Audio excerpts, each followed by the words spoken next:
Assalamualaikum warahmatullahi wabarakatuh. Perkenalkan, nama saya Syifa Khairunisa, NPM 1022208 Saya dari kelas B 22 Program Studi Akuntansi Mahasiswi Universitas Teknologi Digital.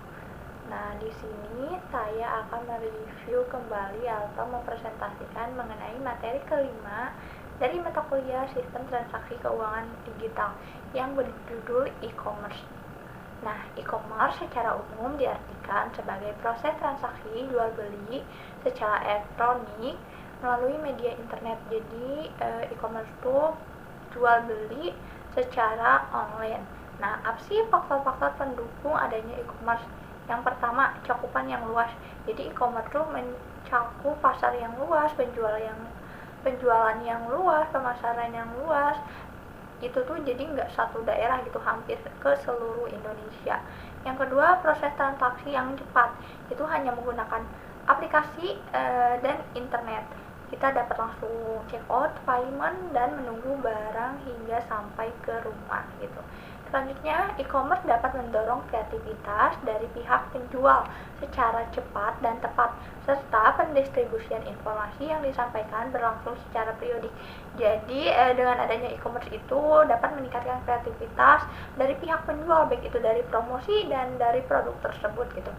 Yang keempat, ada e-commerce dapat menciptakan efisiensi yang tinggi, murah, serta informatif. Jadi, dalam e-commerce ini kita hanya mengeluarkan biaya untuk mengakses aplikasi sehingga tidak dikeluarkan biaya dalam sewa toko apabila kita membuka toko secara offline gitu. Yang kelima, e-commerce dapat meningkatkan kepuasan pelanggan dengan pelayanan yang cepat, mudah, aman, dan akurat. Nah, kita sebagai konsumen tuh dapat mengakses e-commerce di mana saja, kapan saja, asalkan ada kuota dan internet.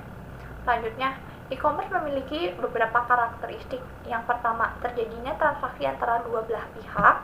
Yang kedua, adanya pertukaran barang, jasa, dan informasi. Dan yang terakhir itu adanya internet. Nah, ini tuh merupakan media utama dalam proses atau mekanisme perdagangan melalui e-commerce. Nah, apa sih jenis-jenis? Tentunya ada banyak-banyak konsumen ya yang ada dalam kegiatan transaksi e-commerce ini. Nah, apa sih jenis-jenis konsumen dalam kegiatan transaksi e-commerce? Yang pertama, konsumen individual. Itu konsumen individu perorangan. Itu ada konsumen organisasi, konsumen dalam jumlah yang banyak dalam suatu badan atau organisasi gitu. Selanjutnya ada konsumen yang paling banyak melakukan bisnis di internet yang terdiri dari pemerintah, perusahaan swasta, reseller, organisasi publik, dan yang lainnya gitu. Jenis-jenis konsumen berdasarkan dari perilaku konsumsinya. Yang pertama ada impulsive buyer. Konsumen yang ingin cepat-cepat membeli cenderung gegabah dalam mengkonsumsi produk yang ditawarkan. Jadi dia tuh buru-buru gitu dalam memilih produknya, dalam pembayarannya, dalam checkoutnya gitu. Yang kedua, passion buyer, yaitu konsumen yang teliti melakukan komparasi harga dan menganalisa produk yang ditawarkan. Jadi dia tuh teliti sebelum membeli gitu, menganalisa barangnya, menganalisa harganya gitu. Selanjutnya ada window shopper, konsumen yang sekedar browsing atau shopping, menjelajah internet saja gitu. Dia tidak melakukan check out payment, tapi dia hanya membrowsing saja gitu. Apa sih beberapa keuntungan dari adanya e-commerce? Yang pertama, tanpa batas-batas wilayah dan waktu, sehingga memberikan jangkauan pemasaran yang luas dan tak terbatas oleh waktu. Itu mencakup hampir di seluruh Indonesia. E-commerce kita dapat membeli barang-barang dari mana saja gitu. Yang kedua, beberapa berjualan di dunia maya internet tidak mengenal hari libur dan hari besar. Semua transaksi bisa dilakukan kapan saja, di mana saja gitu. Jadi kita dapat mengakses e-commerce ini kapan saja, di mana saja gitu. Selanjutnya, menurunkan biaya operasi, tidak adanya sewa toko ataupun yang lainnya apabila kita melaksanakan penjualan offline gitu. Nah, beberapa keuntungan adanya e-commerce terhadap konsumen itu apa aja sih? Tadi kan disebutkan terhadap si penjual nah ini tuh terhadap konsumen. Yang pertama, transaksi jual beli lebih mudah. Kita tidak harus datang langsung ke toko, tetapi cukup scroll langsung dilakukan check out payment gitu. Yang kedua, menggunakan digital cash atau electronic cash. Bisa menggunakan m-banking atau sekarang juga bisa menggunakan COD gitu. Nah, beberapa keuntungan adanya e-commerce terhadap masyarakat umum dan pemerintah.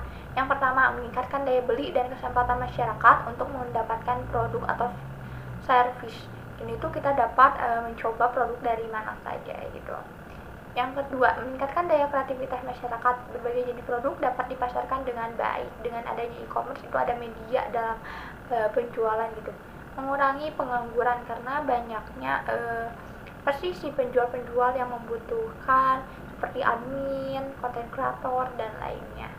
Nah, kesimpulannya, dengan adanya e-commerce ini dapat mempermudah kegiatan baik itu dari penjual maupun konsumen yang memberikan keuntungan yang sama besarnya atau sama dalam kehidupan sehari-hari, sehingga lebih efisien, lebih mudah dalam kegiatan sehari-hari, mengurangi biaya operasi. Kita tuh cuman perlu men-scroll media e-commerce tersebut, melakukan check out payment, dan menunggu barang hingga sampai ke tujuan. Banyak sekali kemudahan-kemudahan yang ditawarkan dalam e-commerce ini, sehingga mempermudah dalam proses transaksi jual beli yang kita lakukan. Sekian presentasi atau review materi yang dapat saya sampaikan. Mohon maaf apabila ada kekurangan atau salah-salah kata. Wassalamualaikum warahmatullahi wabarakatuh.